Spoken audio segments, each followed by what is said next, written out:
Good morning. Thank you so much for joining us. I see we have people still entering the waiting room. We've just opened up the webinar this morning. My name is Ingrid Jarrett, President and CEO of the BC Hotel Association. I'd like to thank you very much for joining myself and my colleagues on our webinar this morning for best practices in hiring. I am sitting on the unceded territory in which I live, work, and play of the Okanagan Silks people, and I'd like to acknowledge my gratitude in my living on their land and participating in their lovely work-play things that I enjoy so much. This morning, our webinar is on best practices in hiring.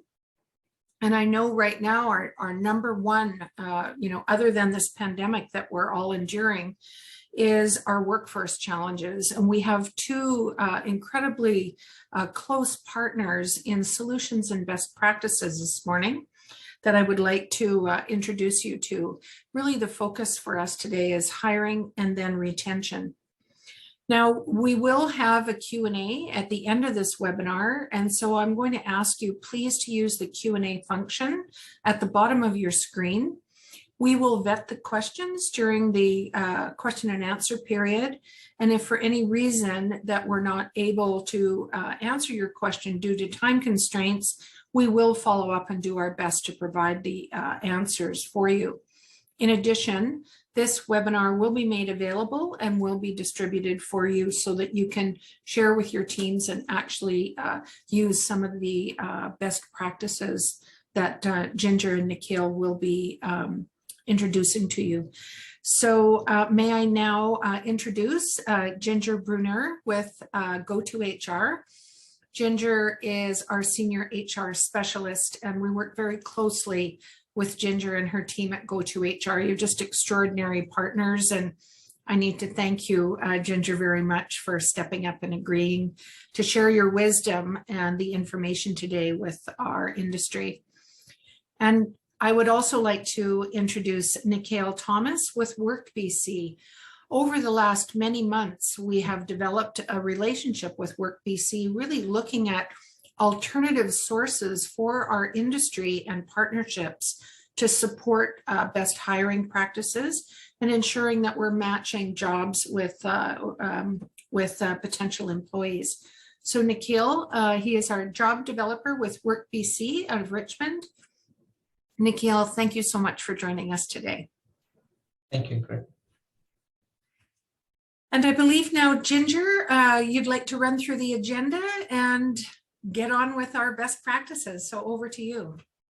Thanks so much, Ingrid. Good morning, everyone. First of all, I'd like to thank Ingrid and the team for asking us to be part of this session today. We're really honored to be here. I too am joining you from the traditional unceded territory of the Okanagan Silks people, on which I am fortunate to work, live, and play. Our agenda today, we are going to, as Ingrid mentioned, talk about recruitment and retention. We will start off by having a look at COVID and the impact of COVID is having on shifting workplace expectations. We'll also have a look at what those changing expectations are, look at some shifting paradigms within the workplace, again influenced by the COVID pandemic.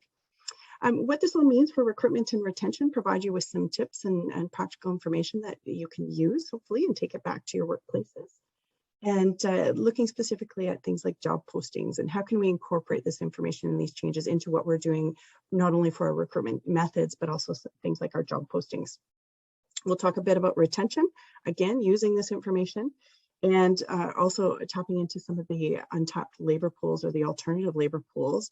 And then at that point, I will hand it over to Nikhil, who will then talk to you about WorkBC, some of the offerings that WorkBC has for employers, if you're not already familiar with the wonderful offerings that they have, and then also wage subsidy information for you. So that I know will be very interesting, and it's a great resource for employers. So this is our session, and then we'll wrap up with the Q&A. So what I'd like to do is just start off with a poll. If you could just take a moment, please, and just let us know what kind of methods did you use to recruit employees in this past 2021 summer season? So was it online job boards? Did you post your job at WorkBC or on the GoToHR job board? Did you produce some posts out on social media? Did you rely on employee referrals and perhaps word of mouth, do some networking to try and fill jobs? Was it window signage in some cases? I've seen more window signage, I think, over this past year than I have previously. Did you engage with the WorkBC offices and their job counselors to be able to provide supports through the employment service providers? Or did you tap into seasonal employers that returned? So we'll just give you a minute. We've got good responses coming in. Thanks to everyone who's participating. We will leave the poll open just for about 20 more seconds here. I see a lot of online job boards and employee referrals coming through as the results. And I think we've slowed right down. So Carissa, if we could close that poll, please. We'll close it there. And we'll just show you the results. So again, thanks to everybody who participated. It looks like online job boards, social media, and employer referrals really are your top three. We've run this poll at some other sessions that we've facilitated, and it looks very similar. We've really, employers are really taking the job search online, but also the employer referrals are continuing to be a really great source. So thank you very much for that. Appreciate that. We can close those results now, and Crystal will flip over to the next slide, please. So when we talk about COVID-19 and changes in the workforce, where are we now? We're probably all tired of talking about this. I know COVID-19, 18 months in, pretty much everybody's been impacted in one way or another, whether it's personally or professionally. And the world and how we do business has also changed. We have had to deal with numerous starts and stops as we work our way through recovery. There have definitely been challenges. Business models have changed. Businesses that perhaps are struggling to, keep doors open in some cases. Others have seen drops in occupancies or labor shortages that have impacted hotels being able to open or operate or even operate at full capacity. COVID-19 protocols have impacted that as well, so not being able to operate at full capacity. So all of these things have really influenced what's happening. We've seen restaurants change their restaurant menu selections are getting shorter. Operating hours are changing and again, in some cases getting shorter. Takeout has become the choice for a lot of restaurants. So again, if you're offering food and beverage within your outlets, within your properties, chances are your outlets are changing in how they're providing services. We've seen slower recoveries, again, business starts, stops, and restarts. This has caused a lot of uncertainty amongst not only employees in the industry, but also job seekers that are looking or considering working in the industry. And really what we have needed or valued over the past 18 months, so previously to the pandemic, really may not be the same as what it is now. COVID has really forced us in a lot of ways, if you consider it, to really slow down, not only in some cases in business, but also personally. It's given a lot of individuals time to consider what's important to them personally. And in many cases, we're seeing that people are making some changes. They're either choosing how to work differently, they're choosing different jobs, perhaps they're going back to school, changing careers. It could be that they're retiring early, or they're choosing to leave the industry altogether because again, back to the uncertainty piece. And how this is, what this is looking like is that we really need to understand these changes and how they're translating into the workplace. We're looking at a heightened awareness of health and safety. I don't think health and safety has been the topic of conversation for a lot of businesses as much as it has been over the past 18 months. It's something that job seekers and employees are looking for as well. They want to know that where they're working is going to be safe. Again, we're struggling with the labor shortages. The changes in what job seekers are looking for are different. What they're looking for in jobs are different now in ways than they were pre-pandemic. And then to add to that, employer needs have changed. As businesses have changed the way that we provide services and products to our guests, also that change in delivery service has changed what we expect and need from our employees. So as we move to the next slide, let's have a look at the impact of COVID on the labor market. As we've said, there's labor shortage and increasing competition for workers, not only within our industry, but outside of the industry. The labor shortages were here pre-pandemic, so it's not news to a lot of people, but what may be interesting, or maybe we haven't considered, is that a lot of those pre-pandemic labor issues still exist. So despite the fact that we have an ongoing pandemic, we also still are in many ways struggling with the pre-pandemic challenges, such as transportation challenges, lack of affordable housing, perceptions of industry. So these pre-pandemic challenges are still here, and we're dealing with them on top of everything that we are now challenged with due to COVID. Add into some of this the fact that the Okanagan, a lot of BC was impacted by wildfires this past summer season. That has also just compounded the labor shortages. We really, again, not operating at full capacity. So it's just really been a really challenging past year and 18 months. This incidentally, this image that you see here, I took directly from the Story Cafe's website. It's just such a glowing example of what we're faced with right now and what employers are dealing with.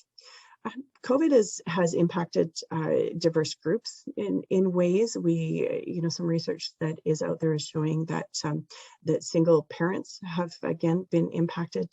They've either lost positions and then now struggling financially. Women have been impacted because, again, as primary caregivers in a lot of situations, if they've had increased childcare demands due to COVID or ailing family members that they've had to care for, sometimes the job hasn't been able to be flexible enough to be able to provide them with the opportunity to work and also meet those demands outside of the job. As we mentioned, jobs are changing. Skill sets, knowledge, and experience, and what you're needing for the jobs in a lot of situations are changing. Employers now we're doing more essentially with less in a lot of cases. Employers, if you're not working at full capacity, likely you have had to let go some of your employment team. You're not working with a full labor force, and yet guest demands are still there. Guests still want to be checked in. They still want to have clean rooms. They still want to eat while they're at our properties. And a lot of cases, we don't have as many staff as perhaps we did before to deliver the services. So it means that we have a lot more what we call anchor staff. So employees that are able to work in multiple positions. Perhaps they're cross-trained. They're able to take on multiple jobs and perform multiple roles. We're finding that that's more of a demand, and employers are needing that more now than ever before because we've got fewer employers. We need them to be fewer employees. We need to have cross-functional skills. And again, that skills shortage absolutely does remain. Go ahead to the next one there. Pre-COVID, great example. We had a pool of skilled job candidates, although again, shortages were there. But it was likely around, housekeeping and culinary. We heard a lot of shortages pre-pandemic that employers were challenged with. If we look now, not only do we have fewer candidates in the candidate pools and seeking work, but we also have more employers. We have more competition. We have outside industries. We have heard, we've heard the healthcare industry really is pulling, the retirement industry is really pulling from tourism and hospitality. You don't have to go far to hear about other industries that are also struggling for workers. So really that competition is heating up. We have to work extra hard now, not only to recruit, but also retain our employees. In a lot of cases, what we're looking at as well is a really big shift in paradigms. And if we look here, the blue is the old paradigm. I refer to the green as kind of pre-pandemic, where we were at, and then now pandemic as we look to the yellow. So, pre-pandemic, we were really focused on employee needs. We still very much are, but knowing that those needs are increasing. Employees don't tend to leave their lives at the door when they walk into work. We need to really make sure that we're focusing not only on what we need from a recruitment and employee perspective, but also what the employees need. Active and ongoing recruitment, long gone are the days that we can just recruit for season. Recruitment has been ongoing and active, but now the focus is shifting more on retention. So not only recruiting, again, still recruiting, but focusing on trying to keep those employees that we need. And we'll talk more about that in a minute. Competitive wages is also, you know, really, we went from just delivering and expecting minimum wage to offering competitive wages. Now, again, wages and job security are the heightened minds of job seekers when they're looking for jobs. We need to not only remain as competitive as we can be, and acknowledging this is a really challenging fiscal time.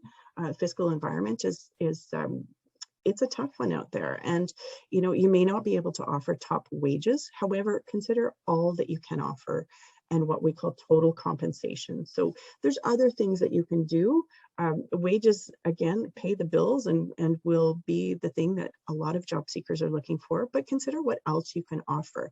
WIIFM, what's in it for me? So, you know, employees, they need to keep their roofs over their heads, but there's going to be other things that will be important to them and what they're looking for. Things like time off or flex days. Again, the pandemic has forced us to think creatively and differently in some of these cases. Flexible work arrangements. Again, we'll talk a little bit more about this in a few minutes, but flex work arrangements are something that, you know, really are available now that perhaps weren't available pre-COVID. As we look ahead, again, we've gone from being people managers to really looking at strong leaders who can really provide guidance for their teams. We still, again, very much focused on the people, but that increased need in soft skills, not only in our leaders, but our employees as well. Things like resiliency. So, you know, if they're resilient, empathetic communicators that can solve problems, resolve conflicts, and build relationships, then those are the kinds of soft skills that really you're looking for within your workplaces so that you can lead your people. Employing sound HR practices, policies, and procedures, making sure that they're fair, they're clear, everybody knows what the expectations are, and will go a long ways towards the employee retention piece. And then again, as I've mentioned previously, the cross-training and self-development. Again, we had gone through a period where we're really focused on personal and professional development. That still does exist. It hasn't gone away. However, the business environment, the climate now is that we do need skilled employees that are cross-functional and cross-skilled. So really a focus on that. So what does this all look like? You know, to kind of bring it all back together here, safety is a priority, personal priorities are changing, increased job flexibility and stability.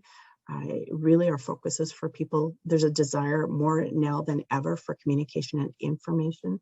The more you can keep people informed as to what's going on within the business, how it may be impacting them in their roles, in their jobs, and how they can play a part in it, it really is going to go a long way to helping retain and engage your current team. Again, employees and people are evaluating what's important to them, and where they can, they're making job choices that can reflect and support them. So let's have a look at job postings here. And I recognize I'm moving quickly through this, but we will share the slides for you. Job postings, again, and recognizing these changes and understanding how we can incorporate them into what we do in order to recruit individuals is really going to be paramount. And when we look at the products and services that we are offering, we also need to have a look at what we're offering for our employees. So I'd like to do, again, another brief poll. When it came to recruiting for the 2021 summer season, did you make any changes this year in the way that you've done recruitment? So did you recruit any way differently this year than you have in previous years? So we've got a few options there, increased pay, modified some of the benefits or the perks, having a look at revised job postings, changing postings. None of the above or all of the above. Thanks to everybody that's participating. We've got some good activity going here. We'll just leave it open for 10 more seconds or so. And it's really good to see the responses. You know, it's really evident that changes are being made, that there is some consideration to what you're doing for your recruitment. So this is always good. All right, we'll give about 2 more seconds here. And it's interesting to see, you know, increased pay. Again, seems to be a thread that we're seeing, is some trend that I'm seeing in running these polls for various different groups around the industry. So increased pay really is fantastic to see, and I know not an easy one for fiscally challenging times. However, that goes a long way to attracting employees, and probably, I'm guessing, in many ways that was a forced. There really wasn't much choice in being able to do that in order to be able to attract and do your recruitment. Revising job postings is great, and changing the way that where we post jobs. So good to see. As an HR professional, of course, and Go2HR, I'm always going to promote the Go2HR job board, but sometimes you need to increase and cast your net wider as to where you're posting. So that's great to see. Again, thank you for everyone who has taken part in that. We can go ahead and close that down now. We'll move to the next. Just as we have had, in many cases, businesses have had to rethink how we do business and make some changes over the past 18 months, it's also time to rethink how we recruit and how we retain. We all know this definition of insanity by Albert Einstein, and when it comes to recruiting, we need to really make sure that, that we're doing things differently. Okay. There is no one silver bullet, unfortunately. If I could tell you that, I would, but it's going to take a multiple different changes, as we've just seen in the poll. Chances are some of you did and practiced multiple different methods of recruitment than you did previously. When we do job postings, quite often when I work with employers and talk about job postings, there is a missed opportunity here in that it's not just to let people know about the fact that you're hiring, but it's actually that opportunity to stand out from the crowd and really make your job more visible, but also really provide a full view of what they would be engaged in and really sell the job. So it's really, again, an opportunity to showcase your company and your culture, whether it's fun, whether you are more professional and formal, whatever that looks like. Your job postings and how you recruit should reflect this. Standing out from the competition, again, is going to be really key. If you are offering really competitive wages, making sure that that information is standing out. Highlight some of the more interesting facts that perhaps your job seekers may be looking for. And when we talk about job postings, it's really considering target marketing. So let's have a quick look at some of the basics that should be in job postings. And I share this because, interestingly enough, when I go through our Go2HR job board, or I look at other job boards, there's some information that I don't see in some job postings. So I really wanted to share this and say, if you do create a job posting, here's 6 key tips that should be included in it. Some of them seem obvious and some of them may not. The one that I'd like to just really highlight is the number 5. And I'm seeing this more and more, and these are really your selling features within your job postings and the what's in it for me. So really, again, highlight what it is that can stand out within those job postings. The poll showed us that a lot of you were reviewing your postings, which is great. And doing the revising, and then hopefully those adjustments are reflecting those changes again in needs and qualifications and skills for the jobs, but also what's in it for them. Okay, let's flip to the next one here. And when I talk about job postings, quite often I will refer and relate it to marketing for your business. So just as you would market for your business and identify your target audience, perhaps what some of their needs are and what their needs are, then when you're creating a job posting or advertisement for that job, as you would for your general marketing of your products or your rooms or your property, then have a look at your jobs and think about who is it that's going to look at this job. What do they need? What are they looking for? Where are they looking for it? Right? Would help you locate, identify where you should be posting the jobs, but also what's in it for them. So how can what we offer help meet the needs of some of these job seekers? I'd like to share with you just a couple of job postings. I went through and pulled some postings out of some of the job boards here. And I focused on line cooks. Many of you may not have line cooks, I recognize, in your properties. However, if you do have culinary or if you don't, you'll hopefully be able to take something away from this. This is one example. It's a very basic job posting. It provides information about the rate of pay, the overtime, the fact that they get tips. You know, we include this in job postings, but these are basic expectations in a lot of cases. The tips, maybe not for culinary, but the fact that they get overtime pay should be an expectation. Discounted or free food, again, I highlight these things, you know, whatever you can offer. They may not be earth-shatteringly different, but if you can provide these things for your employees, use them, share them, communicate this information so that people know. If people are struggling at home and they're struggling financially, perhaps a position where they get a really, you know, a decent wage, and they know that they can get some discounted food or free food while they're on the job, perhaps that may make a difference to help attract someone. If we look at the schedules there's a regular Monday to Friday day rotation that provides some of stability again for somebody who may be looking for and having to have outside care providers or demands at home, or just want to, you know, again, choose to do some hobbies because they've had time off to think about that, or do some schooling outside. This provides them the opportunity to do that. Let's flip to the next one and look at another example. This is an experienced cook. And again, I've highlighted the description just to give you an idea of, you know, this description is a little bit more elaborate than the last one. It talks about a little bit more about the menu, the culture, the environment that they offer within the workplace. And you can see they've actually specifically called out the what's in it for them. The salary is the same as the previous position, $19 to $22 an hour, but now you're looking at flexible schedules. They're talking about competitive wages. They're talking about room for advancement. So you can start to create in your mind that picture of who might be interested in working for this kind of an organization. They talk about desire to grow and team and entrepreneurial mentality. Let's flip to the next one and the last one. And again, I keep asking this question, would you apply? You know, look at your job posting and really look at it as if you're an outsider and say, would I apply for this job? Does it sound attractive? Again, this is another one, and it adds even more to, you know, the two previous. So it includes a lot of the information that the two previous postings had, same wage, same kind of position, but now they're talking about only a few minutes walk away from a train station, that they're a COVID certified workplace, that they have, you know, a focus on health and safety and multicultural teams, extended benefits, and again, set shifts. So it really could make the difference between somebody considering your job and actually applying for your job. So again, would you apply for this job? I'd like to share with you a great example.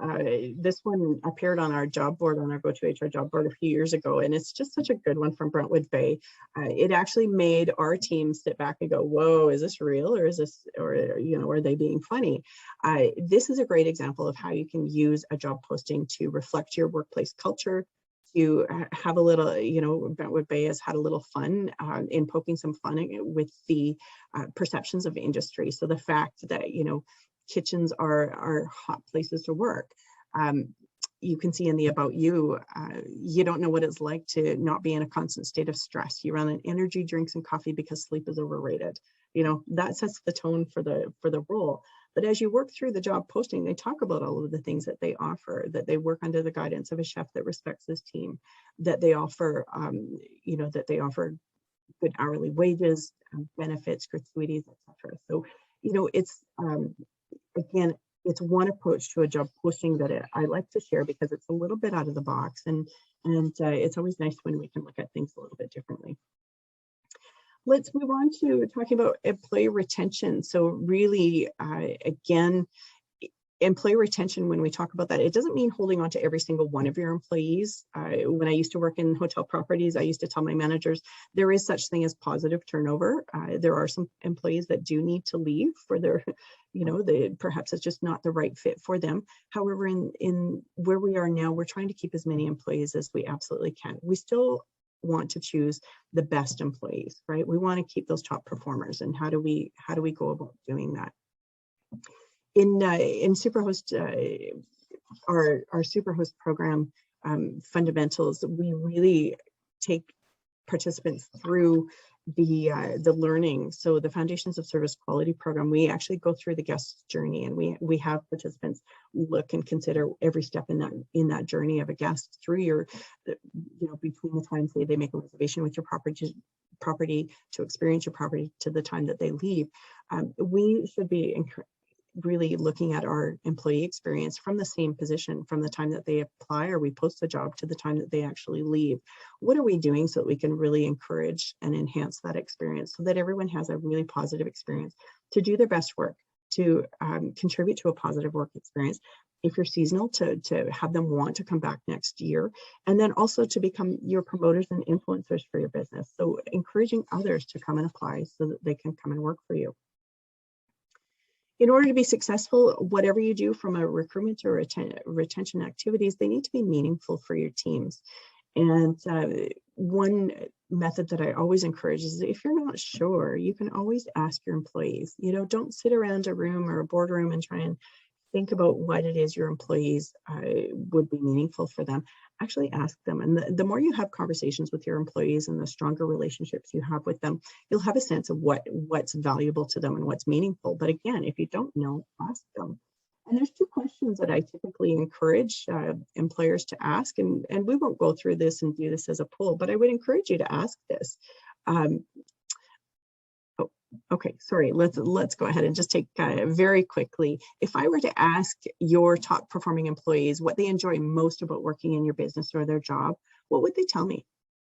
If I were to ask your most successful or your top performing employees, what are they going to tell me? So we've given you a few options here. Company cares about them is coming out as a top, which is great to see.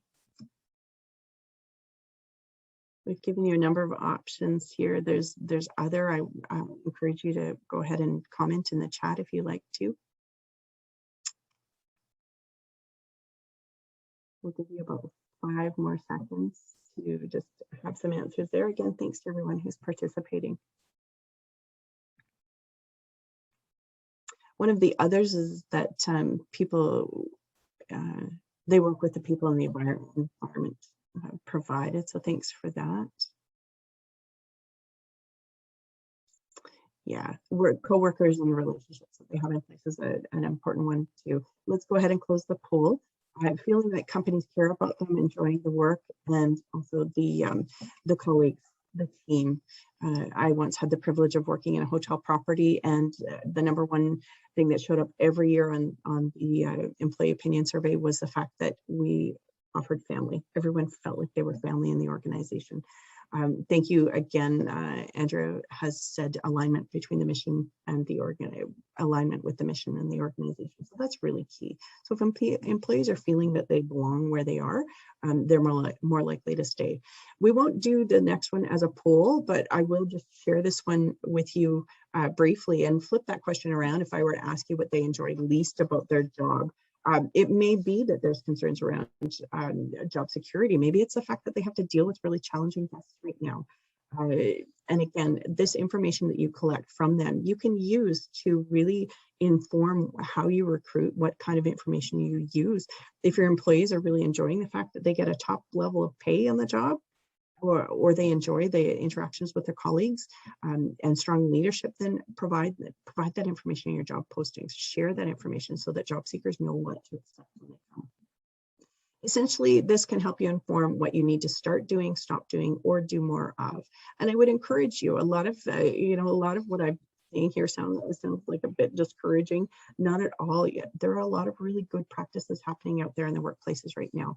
Stay on top of those practices. Don't be so focused on trying to change things that you forget to continue doing what you're doing really well. And really, again, use this information that you're gaining to help inform you moving forward. A couple of tips, I won't run through them here. I need to pass the information along. But some things that you can do, just to encourage retention in the off seasons are things like exit interviews. Again, ask those questions of employees. Keep in touch throughout the off season. Social media and newsletters, provide recognition. If somebody's birthday is in January and they're not working with you, send them a birthday card anyways. Invite them to come back for a birthday meal or a discount and bring a buddy for a meal. It's a great way to still see them, encourage them, keep them attached to your business and keep them attached to your team, and encourage, it'll help kind of plant those seeds for them to come back next season. And it could be things like seasonal return incentives, which some employees do as well. So again, you'll have those to take with you. The very last piece I wanted to talk about is tapping into alternative labor pools. And we know that more now than ever, international recruitment for some employers has had to be a focus. We'll go to the next slide here. Canadians more than ever are really engaged in the workforce. Unfortunately, international recruitment, although if you think about ski employers, they have had a real high focus on international recruitment over previous years. They really would prefer to hire domestically, but there just isn't the workforce to be able to do that. So look to Canadians, new immigrants, persons with disabilities, First Nations, women, and students. We do provide information and resources on all of these pools. If you flip over, there's a link to the Go2HR website, and we have a whole section on diverse labor pools that you're welcome to, or you're welcome to reach out and connect with me. I'm happy to have that conversation with you. Now, one of the resources that we quite often, we have on our list of resources, but we quite often, I'll refer employers to, are the great resources over at WorkBC. And what I'd like to do now is I'd like to pass the presentation over to Nikhil Thomas, job developer at WorkBC. He's located in the Richmond office. And Nikhil's going to provide you some more information again about the services that they offer and the wage subsidy. So Nikhil, over to you. Thank you, Ginger. I hope everyone can see my screen. Just gonna.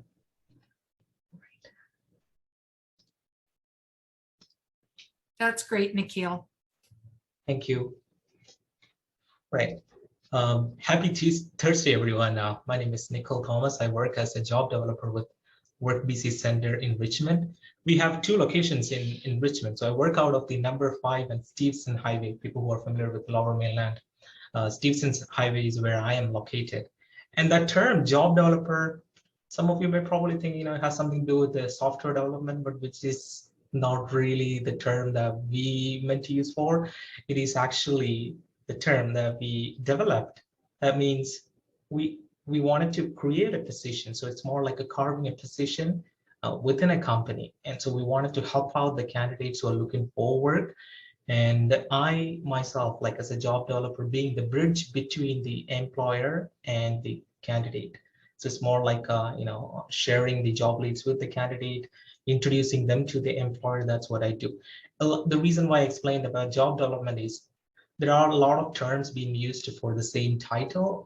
So some people use, employment specialist, talent acquisition, and job developer, but it all eventually means the same. So our mission, I'm pretty sure that a lot of you are aware of WorkBC services. WorkBC is the provincial government's access point to the world of work in British Columbia. It was created with one key goal: to find or help assist job seekers to find sustainable long-term employment. And that's our goal, and that's what we're striving for. We do have a lot of services available within our centers. We have 102 services across British Columbia, and you could access any of them to seek the service. So some of them listed in here might be not related to an employer, but it obviously will help out for you to understand, okay, what are the services available to WorkBC, in case if I have to reach out to them. So one of them is we do have a one-on-one employment planning, which is mostly targeting the candidates, candidates who require assistance in finding a job. We could offer that. And we also have a job search and career exploration workshop, which is again for candidates, in case if they need help with the resume, cover letter, or mock interviews, we could help them out with that too. The reason why this is incorporated in this slide is because, let's say, if you're forced to lay off a couple of candidates, employees, and you wanted to, help them to find a meaningful next job, or maybe, guide them on what to do next, because they lost the job and they have nowhere to go, and they need to know there is a service that's offered under the ministry that could support them. And we also have self-employment programs and job development. And that's the main core that I'd like to go over today, wage subsidy program. We also have an unpaid work experience. And we also provide short-term certificate training programs, occupational and short-term training. And I will explain a little later. And also we have financial support, which we call it as Job Start, which includes the transportation, clothing, and tools. I'll go in detail in a few minutes. And also we have hiring events and employer forums. So what we do usually is we bring in employers and we host, these days, obviously, we are all doing virtual events, but we used to do in-person events. So we, invite 10, 15 employers and set up the tables, and they get to interact with local community, local candidates, and explain about the company benefits and opportunities they have within, and collect the resumes.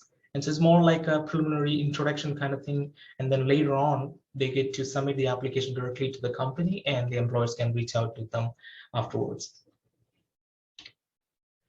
Going to the main subject of today, which is what is wage subsidy. So the WorkBC Wage Subsidy Program is an opportunity for employers to rehire laid off employees, hire new employees, and connect with WorkBC clients looking for work experience and job opportunities. And what are the benefits to employers? So wage subsidy covers a portion of employees' wages, provides disability supports to reduce work-related barriers for an employee, rehire, recall laid off employees, offers flexibility and support in the way that you deliver training to new employees. Assistance with the development of training plans and job postings, it reduces the cost of hiring and training a new employee. So I'd like to go back to Ginger's explanation on a job posting example. One of the job postings said for the line cook, I believe, $19 to 22 cents. That's sorry, $22. That's what the wage listed. And it also said about food safety certification preferred, if you notice on that job posting. So that's the key in here, $22 job. And you believe that you have a candidate who applied for a position, and you think that, okay, well, I would like to bring on this person on board, has a great potential, good qualification, experience, but when it comes to training wise, I still have to put them for a period of time frame to get them trained, to bring them to the industry standard or the company standard. In that case, you could seek a wage subsidy, and we cover a percentage of their wage, and we reimburse that to employers, which I will go in detail a little later about the percentages employers are eligible for, and different percentages are available for different clientele, and there are different methods to apply as well. And benefits to clients. Paid work experience opportunity is one of the biggest benefit, and the second biggest benefit that I would see is utilize transferable skills to obtain a job where you lack experience or certification. It's unfortunate that these days a lot of people got laid off last year, especially 2020. I've seen like a lot of, or I should say massive layoffs across the province or across the country. I mean, it might be the case for all over the world. So those people who lost the job, they're forced to find something different, and they had to, gain skill set for those jobs, and they were struggling because they probably didn't had enough skill set, or they had enough skill set in a different industry, but they want to transfer those skill set to find another job. In that case, employers has to train them. So that training time frame, the company is investing money into that candidate, and that's where we step in and help the company and saying, hey, if you train this candidate, we could offer you this incentive so they could find a secure, sustainable, long-term employment with your organization. And they also gain new skills while receiving on the job training and earning a wage. And at the end of the day, we are looking to see if there is an opportunity for our candidates to find a long-term employment. And, that's what we are striving for. We wanted to make that happen. If it could happen, if it could make it happen through WorkBC Wage Subsidy, then we're all on it. And some of the policies that I wanted to cover, because a lot of people have questions about the wage subsidy policy, how it's, how do we assess the application, and, what are the criteria that we need to be met. So it has to be a BC registered business and be compliant with all the applicable legislation, including the Employment Standards Act and Worker Compensation Act, the Employment Insurance Act. All these policies, I'm pretty sure it's listed on the workbc.ca website as well, but I still wanted to cover it because some of them may be, something that you probably want to know about.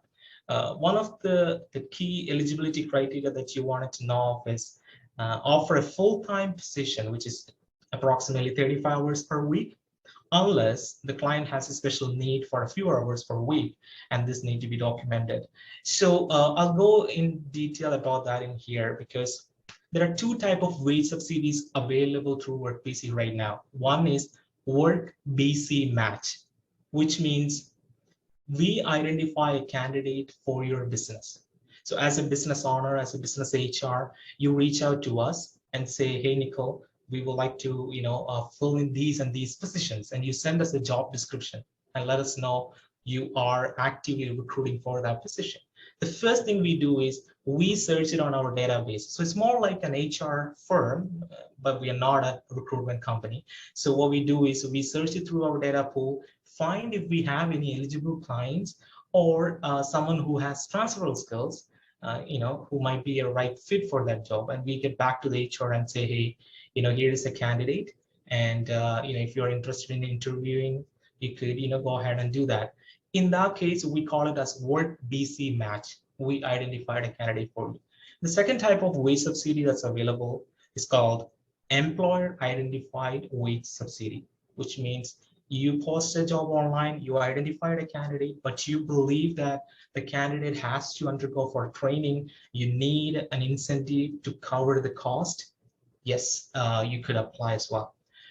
And if there is a candidate who, for some reasons, they cannot work for 35 hours, in that case, it has to be a case managed client. Case managed means they have to register for WorkBC. They have to have an employment counselor. Some WorkBC centers call it as case managers, but for us, we call it as employment counselors.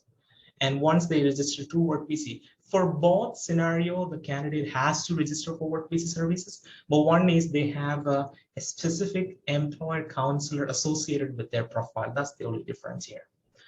And I'm just going to quickly go over this. The employer has to offer an insurable employment, offer a position where the job and work are primarily done in BC, not fill a position vacant because of layoff, confirm that the client is not an existing employee of the employer, confirm that no workers will experience reduction in hours or be laid off as a result of the wage subsidy placement, offer the likelihood of long-term employment or provide neither work experience, pay reasonable competitive wages that are reflective of the prevailing wage rate. And some of the exclusions that you probably want to know of, be either the government of BC or the government of Canada, be considered a public sector, including municipalities, schools, public universities and colleges, hospitals, health authorities, or other government entities, offer employment based on 100% commission or piecework. That's something I have to mention. If you're offering a full-time job, which is 35, and you're offering a base wage, $15.60 or let's say $19 plus commission, you're still eligible to seek wage subsidy incentive. But if it is 100% commission, that's where you might not be able to receive the funding. Be an active WorkBC client participating in self-employment services. Be in receipt of Canada Emergency Wage Subsidy, CEWS. So how it works is if you are seeking CEWS support for the same candidate that you intend to apply for WorkBC Wage Subsidy, then it might not work out. We want to make sure that you're seeking only one incentive at a time. So you can either choose to go with CEWS or WorkBC Wage Subsidy. But for your business, for other candidates, yes, you could have a CEWS. There's no conflict in there. All right, there are two ways you could submit a wage subsidy application. One is a wage subsidy online portal, and we do have a paper application. So you can reach out to any of the WorkBC center near to your location and speak with the job developers or the employment specialist, and they could guide you on how to fill out the application. So I'm going to share a video with you, and it's only a minute and a half. It will take you through the process of how you complete the application. Give me 1 second, please.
Thank you. I hope was a simpler version of how the application can be completed online. The same application form we can send it out through email, and which is a PDF fillable form. I'm going to share my screen again. Give me 1 second here, please. All right, back to the slide again. So as you've seen it, when you go to the workbc.ca under the Wage Subsidy application form, you will see WorkBC match, and you also see WorkBC employer identified. So you could use either two options to submit an application. And application process, those are the three details that we mainly look for: contact information, address, CRM business number. You want to make sure that you have those handy when you submit the application online. And some of the questions that are listed in here: third-party liability, WorkSafe BC. WorkSafe BC is mandatory to have, and meet the eligibility criteria, comply with all the applicable laws.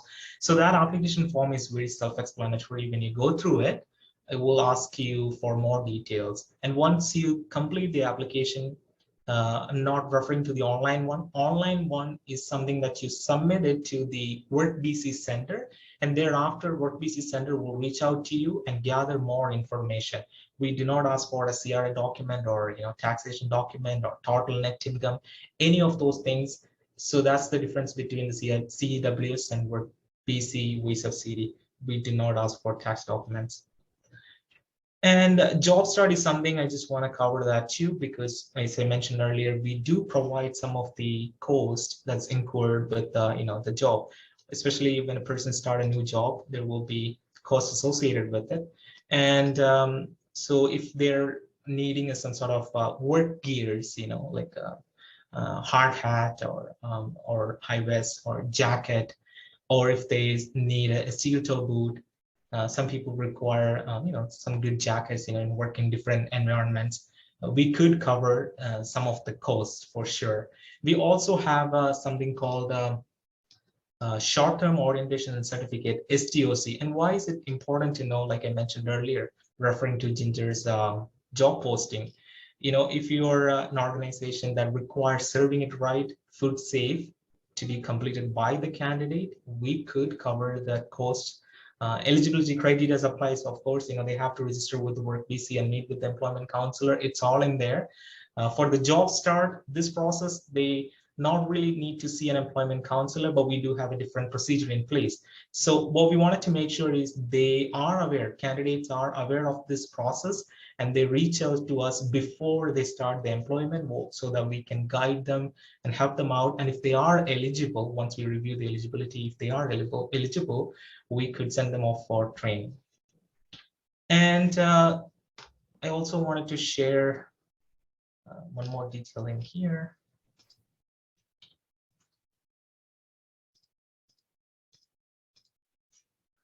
Right, we do host different job fairs. So if you're an employer who would like to participate in our job fair and share about your job openings and your benefits and about the company, most welcome to do that. For all WorkBC centers, this is a common thing that we've been doing. We have virtual hiring events and employer forums. And this is the most important part of the topic today: wage subsidy rates and how much you're eligible for it. There are two types of percentages are available. One is for WorkBC clients. So the first 8 weeks, you get 50% subsidy, or up to a maximum of 500 weekly. And for the second 8 weeks, you get 25%, 250 weekly. Final 8 weeks, 15% of subsidy, which is 150 weekly. WorkBC clients means any general clients. So anybody who is a general client, identified as a general client, will be eligible for that. And the priority clients, as explanation is given on the bottom, age 16 to 30. So we consider as youth and persons with a disability, persons with persistent multiple barriers. They both belongs to the priority clients, and their percentage is different. There is one more group in here, which is called a custom, which is, if anybody needs to, we create, let's say someone has a disability and they have to, the employer has to accommodate them in a different way, arrange their or meet their needs. And that will be something different. And we do have customized JDs available. at our locations, so they could support them on that case. So again, so these are the 2% that are available through WorkBC now. I'm going to leave the floor open for the Q&A sessions. So I just want to cover these 3 while you're typing in the questions. Can I receive the Canadian Emergency Wage Subsidy, which I already covered earlier. So you cannot receive both for the same client, but you can have CEWS and WorkBC Wage Subsidy. And the maximum number of subsidies an employer is eligible for at a time, you could apply for 5. So we calculate from March to April, you could have up to 10. So the maximum is 10. And what does it mean, arm's length? You obviously know. So there shouldn't be any sort of relationship between the HR and the person who is getting hired. I think that's pretty much it for me from my end today. And Nikhil, I'd just like to say thank you so much for that information. I know that the detail will be very helpful. And for everybody that's online, I'd like to apologize. We definitely wanted to have a Q&A for the last sort of 10 minutes or 15 minutes. So if you're able to send questions to us, or if you have questions, pop them in the Q&A. When we distribute the webinar and the background information, we will be able to, at that point, answer any questions. And we will also include both Ginger and Nikhil's contact information so that you can reach out to them directly as well. Ginger, really, really great points and insights into this changing landscape around recruiting. And I know increasingly people are, focused on our sector as being one where pay is potentially not what it could be. And I know in our latest pulse check as well, we're seeing the respondents be upwards of 75 to 80% of our industry, which actually do provide benefits over and above what an hourly or an annual salary would be.